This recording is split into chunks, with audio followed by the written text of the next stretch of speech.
The great white. The largest predatory fish on the planet.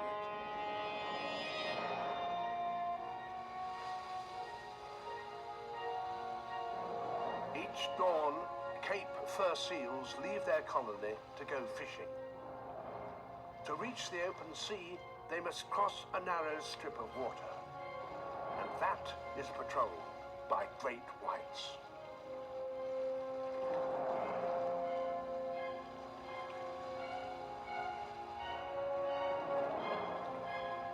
Each seal is indeed swimming for its life.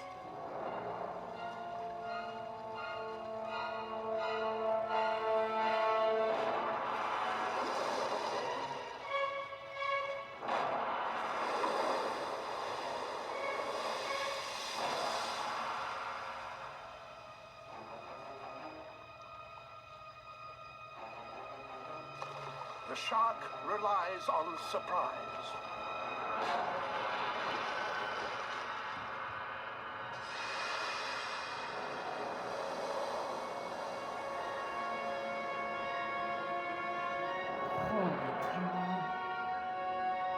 I've always thought that this video was absolutely amazing. Just how huge a great white is and how it moves in order to get its prey. Check out this next jump.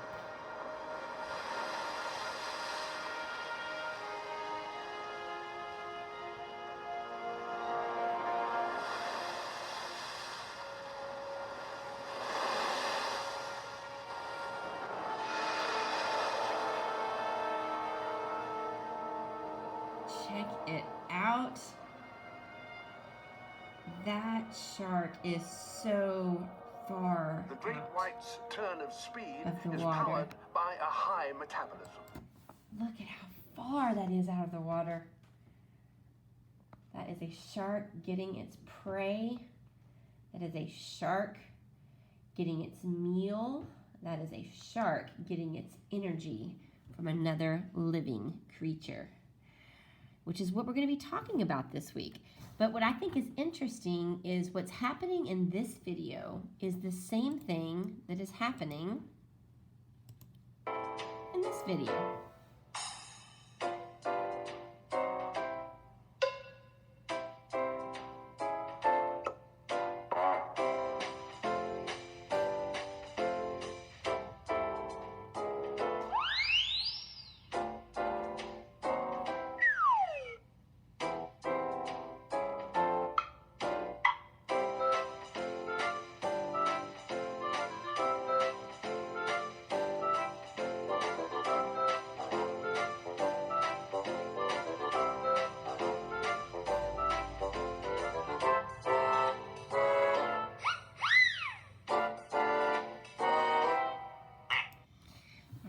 Here we have another, I'm not certainly you would call it a predator, but you have a deer eating some grass.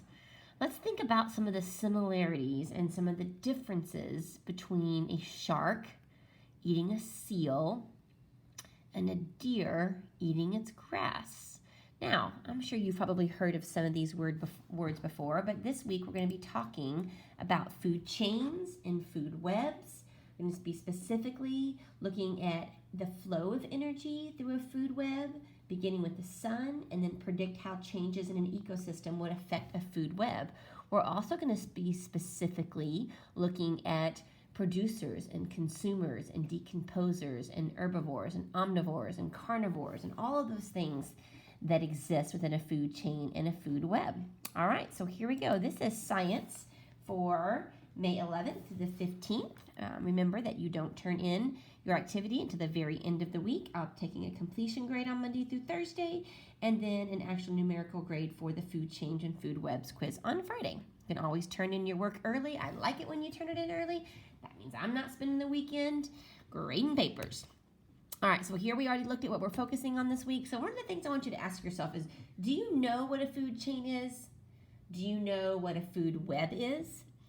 Do you know why the sun is so important in a food chain or a food web? You might have some ideas, but I know that by the end of this week's lessons, you will know all the answers to these questions. All right, so here's where you're watching Monday's video. We're going to start with reading what's called Producers, Consumers, and Food Webs, okay? And while you're reading this, I want you to think about how do animals and plants depend on each other in a particular ecosystem, okay? Now, in just a second, I'm going to tell you to pause the video so that you can do the reading for today. Here specifically, you're looking at what an organism is and how it gets its food and how that kind of works into the food chain. Then looking specifically at producers and consumers and how they make their food or how they get their food. And then moving on to the food chain and where the energy begins in a food chain and why that is so important. And then looking at what a food web is, the difference between a food web and a food chain. That's something that you're definitely going to want to need to know for this week. Specifically, now that I look at it, specifically looking at this area right here, because I'm pretty sure there's a test question on Friday that is over this area right here, okay? And one of the things also is what happens when an ecosystem is disrupted in some way. What happens when there is a fire, or what happens when a particular type of organism dies and the things that fed off of that organism can no longer feed on that organism anymore, okay? And then lastly, just looking at this particular bird that is in danger of becoming extinct and what would happen if that bird became extinct. All right, so if you haven't already, go ahead and pause this video and go read from the very beginning, starting on slide 7 of Producers, Consumers, and Food Webs. All right, so now that you have done that, let's take a look at what our activity is for today, okay? Here is the activity for today. We're going to be looking at the images in the chart. McKenna just submitted her homework. Here we go. Look at the images in the chart and decide if the organism in each image is a producer or consumer. Type your answer in the first column of the chart. If the organism is a consumer, decide if it's a carnivore, herbivore, or omnivore, which you have just read about. Type your answer in the second column of the chart. And then finally, think about how the organism gets its food energy. Type your answer into that last chart, okay? So the first one has been done for you. Here you have a strawberry bush right here, okay? And the strawberry bush is a producer, okay? It's something that produces and creates its own food. Now, moving over to this one, you only need to put carnivore, herbivore, or omnivore in this place right here if this actually is a consumer, okay? But if this is a producer, then it can't be a carnivore, an herbivore, or an omnivore. So here I'm putting not a consumer. That's why I don't have to choose one of those answers right there, okay? And then how does it get the food energy? It basically gets it photosynthesis basically from the sun is how that happens, okay? All right, so that is what you're going to do with this one. Remember, you're going to be entering text boxes, which if you don't remember how to do that, right up here in the text box. And when you create the text box, you put it right there, and then you can just type in your answer, okay? And then really quickly before we go to this week, we're going to be doing some lightning bolts. We're going to do a lightning bolt. I'm going to choose a lightning bolt.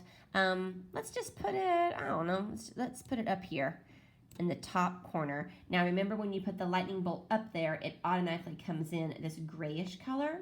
So while you still have those brackets, those blue brackets around there, you can come right over here. This is the fill color. And let's go ahead and just choose red. I want a red lightning bolt right up in the top right-hand corner of Monday. If you can do that for me, that way I know you're watching this video. And here's the thing.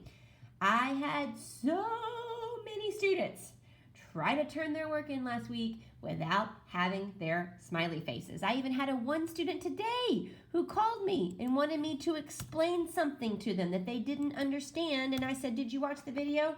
Not all of it. And I said, well, then watch the video. And if you still have that question, then you can call me back. Okay. All right. So that is it for Monday, and we will see you later.